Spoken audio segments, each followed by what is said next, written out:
నమస్తే, welcome to మన ప్రజావేలుగు. నేను మీ వెంకట్. ప్రస్తుతం మనం తుంగతుర్తి నియోజకవర్గానికి రావడం జరిగింది. తుంగతుర్తి నియోజకవర్గంలో మోత్కూర్ పట్టణంలో ప్రస్తుతానికి ఉన్నాం మనం.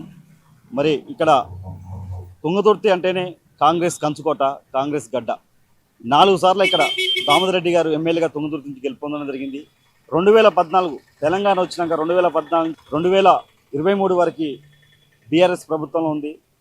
2023లో మరి కాంగ్రెస్ మందుల సామీలకు అవకాశం ఇచ్చింది. కానీ మరి ఇక్కడ ఎమ్మెల్యే గారి పనితీరు ఎలా ఉంది, ఆయన ఎంతవరకు అభివృద్ధి చేశారని చెప్పి జనాలను అడిగి తెలుసుకునే ప్రయత్నం చేద్దాం. ఎందుకంటే ఆయన మీద ఆల్రెడీ వ్యతిరేకత మొదలైపోయింది. ఒంటెత్తు పోదల్లాగా కార్యకర్తలను పట్టించుకోకుండా ముందు నుంచి పార్టీ కోసం కష్టపడిన కార్యకర్తలను కాదని చెప్పి కొత్తగా వచ్చిన ఎవరైతే బీఆర్ఎస్ పార్టీ నుంచి కాంగ్రెస్ పార్టీలోకి వచ్చారో వాళ్ళకే ఎక్కువ ప్రిఫరెన్స్ ఇచ్చి మండల పార్టీ కానీ లేదంటే కార్పొరేట్స్కి సంబంధించిన కానీ ఏదైనా సరే ఎక్కువ ప్రిఫరెన్స్ వాళ్ళకే ఇస్తున్నారని చెప్పి మన గాంధీ భవన్కి వచ్చి కూడా కాంగ్రెస్ కార్యకర్తలు ధర్నా చేయడం జరిగింది. జగ్గారెడ్డి గారు అక్కడ సంధానించడం జరిగింది. మరి నిన్న కూడా కోమటిరెడ్డి బ్రదర్స్ మీద కొన్ని కామెంట్స్ చేయడం జరిగింది. అదే రాజగోపాల్ రెడ్డి గారి మీద కానీ కోమటిరెడ్డి వెంకటరెడ్డి గారి మీద కానీ కొన్ని కామెంట్స్ చేశారు. నేను పోరాట యోధుని, నాకు కాంగ్రెస్ పార్టీ నన్ను చూసి నాకు టికెట్ ఇచ్చారని చెప్పి చెప్పడం జరిగింది. మరి ఇక్కడ ఈయన పనితీరు ఎలా ఉంది, అసలు జనం ఏం చెప్తారు, మనం ఎందుకంటే డైరెక్ట్ జనాలకు వెళ్ళి మాట్లాడి అడిగి తెలుసుకునే ప్రయత్నం చేద్దాం. అన్న, మీ పేరేం పేరే? నా పేరు ఎడ్ల నరేష్ అన్న. నేను విద్యార్థుల రాజకీయ పార్టీ జిల్లా అధ్యక్షుడు. ఓకే. ఇక్కడ ఎమ్మెల్యే ఎవరే? మందుల సామేల్ గారు. మందుల సామేల్ గారు ఎమ్మెల్యే, తుంగతుర్తి నియోజకవర్గానికి మందుల సామేల్ గారు ఎమ్మెల్యే. ఆయన పనితీరు ఎలా ఉంది, అసలు అభివృద్ధి ఎలా చేస్తుంది? పూర్తి అడ్మినిస్ట్రేషన్లో జీరో. అడ్మినిస్ట్రేషన్ అనేది అస్సలే లేదు. ఇంకొకటి ఏంటంటే నిన్న మినిస్టర్ గారు వచ్చిర్రు. సరే, ఆయన ఇప్పుడు మొన్న ఒకటి ఇన్సిడెంట్ జరిగింది, ఆడ ప్రమాదం తప్పింది. ఎందుకంటే తరచుగా చాలా ఆడ ప్రమాదాలు జరుగుతున్నాయి. ఒక రోడ్ అండ్ బిల్డింగ్ శాఖ కోమటిరెడ్డి వెంకటరెడ్డి గారు ఎవరు మనకు పార్టీల గురించి అంటే ఈ పార్టీల గురించి మేము వాటికి పూర్తిగా వ్యతిరేకంగా ఉంటాం. చేసే మంచి పనులను మాత్రం మేము స్వాగతిస్తాం. సో ఆయన వచ్చినప్పుడు వాళ్ళ మీద ఆయన ఎలిగేషన్ చేయడం, వాళ్ళ మీద ప్రెస్ మీట్లు పెట్టి అది చేయడం ఇది చేయడం కరెక్ట్ కాదు. నువ్వు చేయవైతివి, ఇంకొన్ని చేయనీయవైతివి.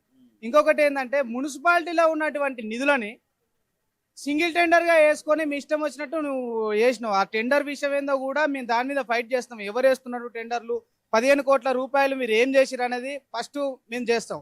ఇంకొకటి ఏంటంటే ఎమ్మెల్యే గారి మీద ఆరోపణ ఏంటంటే ఈ మున్సిపల్ ఎలక్షన్లు జరిగినాయి, ఎన్నికలు జరిగిన తర్వాత కూడా కోఆప్షన్ అనే ఒక ఆప్షన్ ఉంటుంది. దాంట్లో ఇంతవరకు కోఆప్షన్ నువ్వు ఎందుకు ఎన్నుకోలేదు?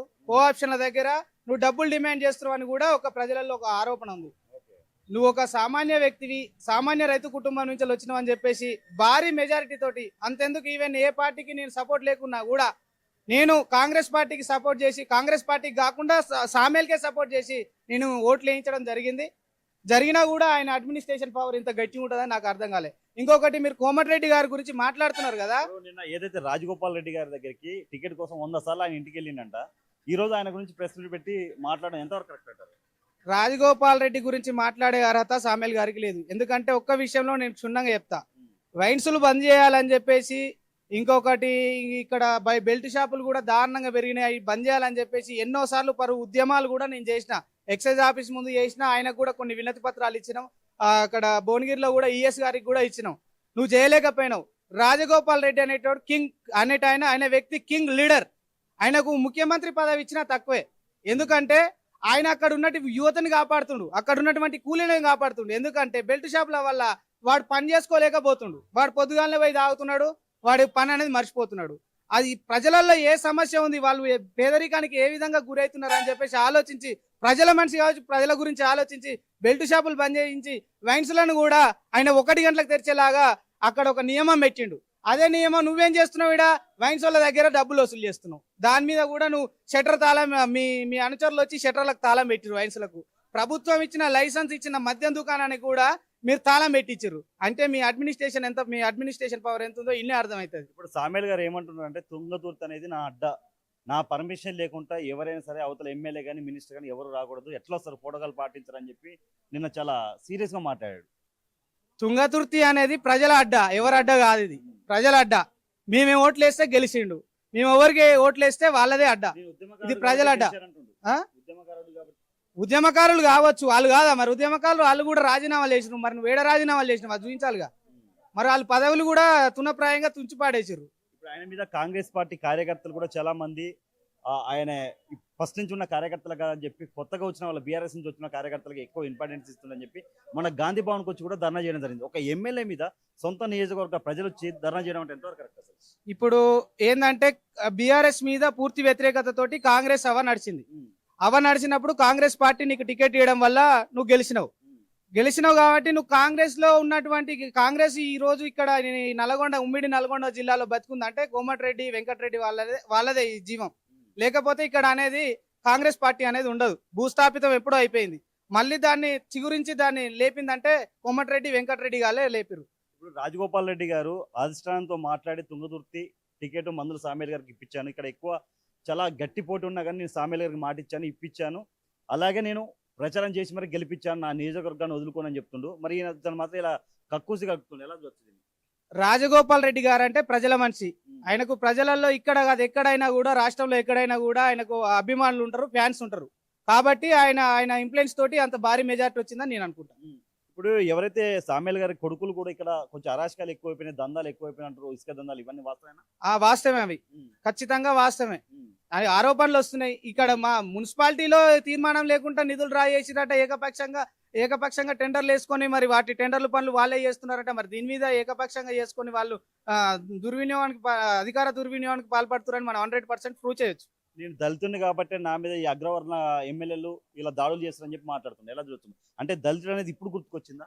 ఇప్పుడు దళితుడు అంటే అది ఒక వర్గం గురించి ఆలోచిద్దాం. దళితుడు అంటే మనకు రాజ్యాధికారం కావాలి, నేను బీసీ ఎస్సీ ఎస్టీ మైనార్టీలకు కూడా మనం అధికారంలోకి ఉండాలని చెప్పేసి మనకు కూడా ఒక ఆశ ఉంది.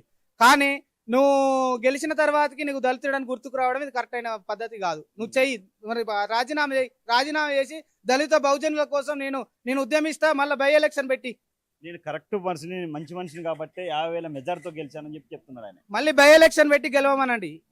5 ఓట్లు కూడా పడాయని నేను మనవి చేస్తున్నా. అసలు అభివృద్ధి ఏంటి? మందుల సామేల్ గారు అభివృద్ధి ఎలా చేశారు అసలు? మీరు 100కి ఎన్ని మార్క్స్ ఇస్తారు? ఒక్క మార్కు కూడా ఇవ్వనండి. 100లో 0 పాయింట్స్, ఏం లేదు. అభివృద్ధి ఆయన చేసిన అభివృద్ధి ఏందో చూపించమనండి, చెప్పమనండి. ఏం చేయలే, కాంట్రాక్టులు దోసుకున్నాడు, అక్కడ ఉన్నటువంటి పొరంబోకు భూములు కబ్జాలు చేసుడు తప్ప ఏం లేదు. అసలు ఇలాంటి వాళ్ళకన్నా అసలు జెన్యున్ గా అసలు ఏందని తెలుస్తుంది. మీ ఎమ్మెల్యే ఎవరే?